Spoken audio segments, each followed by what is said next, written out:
just want to show how to open multiple URLs at the same time. I often run into this problem where I'm comparing things online, say it's online shopping, or I'm doing SEO research and I want to compare competitors' pages. And so I have to open a lot of links in succession, say they're in Google Sheets or Excel, and I have to go down the list and open them all up. So often what I'll do, if I'm using a Chrome browser, I'll hit Command and then click, and that opens it in a new tab. But I feel like there's a lot easier ways to do this, so I built this little tool. It's called the bulk URL opener, and what you can do is paste in a bunch of URLs and then click open URLs, and all of the URLs will open up. Let me show you how it works.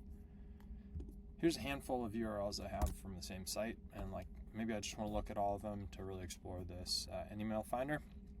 So all I have to do is paste them in, click open the URLs, and boom, all of them open up in a new tab, so I can kind of browse over them really quickly without losing the context of what's going on, and I could just do it quite easily like that. So check it out.